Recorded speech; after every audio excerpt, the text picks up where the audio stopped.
Activité 2, test d'identification des aliments. Dans cette activité, on va voir quels sont les tests qu'on fait pour trouver s'il y a, ou bien pour chercher la présence de quelques substances dans un aliment. Ces tests, pour les faire, on a recours à des expériences et ces expériences sont faites dans un laboratoire. Tout d'abord, pour savoir s'il y a de l'eau dans l'aliment qu'on mange, qu'est-ce qu'on fait? On met un morceau de cet aliment dans un tube à essai et on chauffe. Après chauffage, on remarque se former sur les parois du tube des buées, de la buée, ou bien des gouttelettes d'eau. Ceci montre que cette substance contient de l'eau. C'est un test d'identification de l'eau. Et l'eau est une substance minérale. Ensuite, pour savoir s'il y a les protides dans une substance bien déterminée, dans un aliment bien déterminé, on a recours à des tests qui s'appellent, premièrement, le premier test à faire, c'est la coagulation. Par exemple, je donne l'exemple de l'albumine de l'œuf. Quand je mets une œuf dans de l'eau, après chauffage, après ébullition, l'albumine qui était liquide devient solide, blanc, le blanc d'œuf qu'on mange. Alors, il se coagule, on dit il se coagule. Ceci montre que le blanc de l'œuf est une protéine ou bien un protide.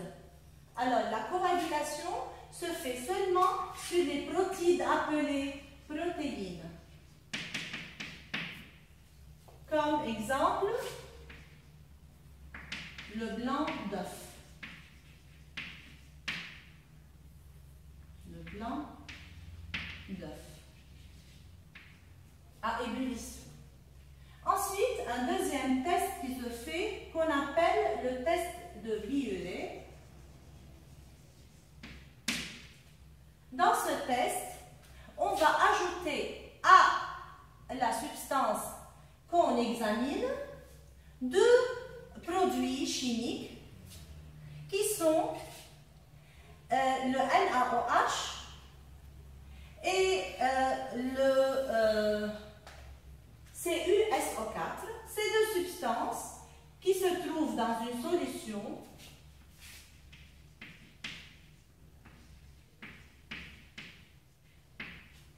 ajoutées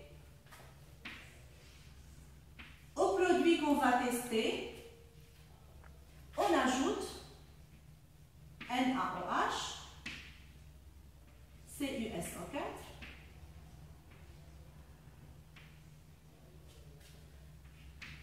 après un certain temps, on trouve qu'il y a apparition d'une coloration violette. Alors, lorsque je vois la couleur violette, ceci montre qu'à l'intérieur de cette substance, il y avait ce qu'on appelle les protides. Alors, ces deux tests, coagulation et test de Biuret, ce sont des tests d'identification de la substance appelée protide. C'est une substance organique. Maintenant, on passe aux glucides pour identifier la présence des glucides. Tout d'abord, pour identifier la présence de glucose, qui est un sucre simple, on a recours à un test qui est très simple, qu'on appelle le test à glucotest ou des bandelettes. Ce sont des petites bandelettes en forme de rectangle. Ici, dans cette zone, il y a une substance bien déterminée chimique qu'elle va tester la présence de glucose. Comment on procède? dans un tube à essai où il y a de glucose, une solution de glucose, sucrée c'est-à-dire, on va introduire la bandelette, je vais la dessiner avec une autre couleur. On introduit la bandelette dans la solution sucrée. Dans cette région-ci, il apparaît une couleur bien déterminée qu'on va tester après 2 minutes. Le bocal qui contient ces bandelettes, sur ce bocal, on trouve plusieurs couleurs et au-dessous de ces couleurs est indiquée la concentration de glucose. Selon la couleur, on va lire la concentration. Et ceci est bien montré d'une façon bien claire dans notre livre à la page 10. Voilà. C'est un bocal qui contient les bandelettes sur lequel on trouve plusieurs couleurs et au-dessous de ces couleurs est indiqué des nombres 50, 150, 500. La bandelette qu'on a immergée dans la solution sucrée est ensuite approchée pour voir quelle couleur est semblable à cette couleur qui est apparue. Comme on trouve ici, la couleur, elle est identique à celle sous laquelle est écrit 500. Alors, on dit la concentration en glucose est 500. Maintenant, on retourne au test pour identifier la présence de l'amidon. L'amidon, c'est un sucre complexe, c'est-à-dire il est formé d'un très grand nombre de molécules de glucose. Comment on va tester sa présence dans l'aliment? On utilise l'eau iodée, qui est une solution chimique qui contient de l'iode. Et cette solution, elle est de couleur jaune brunâtre.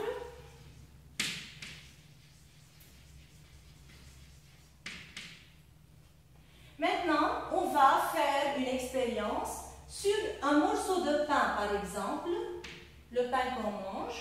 On va, avec une compte-gouttes, le compte-gouttes, quelques gouttes de l'eau iodée sur ce morceau de pain, il va y apparaître une couleur bleu foncé. Alors, la couleur jaune brunâtre devient bleu foncé. Ceci montre la présence de l'amidon dans le pain. Si la couleur reste jaune brunâtre, il n'y a pas de l'amidon dans l'aliment qu'on teste. Alors, je répète, je mets quelques gouttes de l'eau iodée sur l'aliment que je vais tester. S'il y a apparition d'une couleur bleu foncé ou bleu noirâtre, ceci montre que cet aliment, il contient à l'intérieur de l'amidon. Maintenant, les lipides. Comment tester la présence des lipides? Tout d'abord, je vais frotter, je vais frotter l'aliment à tester sur un papier. Une tache translucide apparaît, c'est-à-dire quoi translucide? C'est-à-dire, elle n'est pas transparente, tout à fait transparente, mais elle laisse voir quelques ombres de derrière. Alors, cette tache montre la présence d'un lipide dans l'aliment que j'étudie. Et aussi, il y a un autre test qu'on appelle, on va verser du sodan 3, c'est une solution chimique qui est utilisée pour identifier la présence des lipides. Si j'obtiens une couleur rouge, je déduis ainsi qu'il y a de lipides dans l'aliment. Alors, qu'est-ce que je fais? Je verse quelques gouttes sur la substance que je vais tester avec le compte-gouttes de nouveau. Quelques gouttes.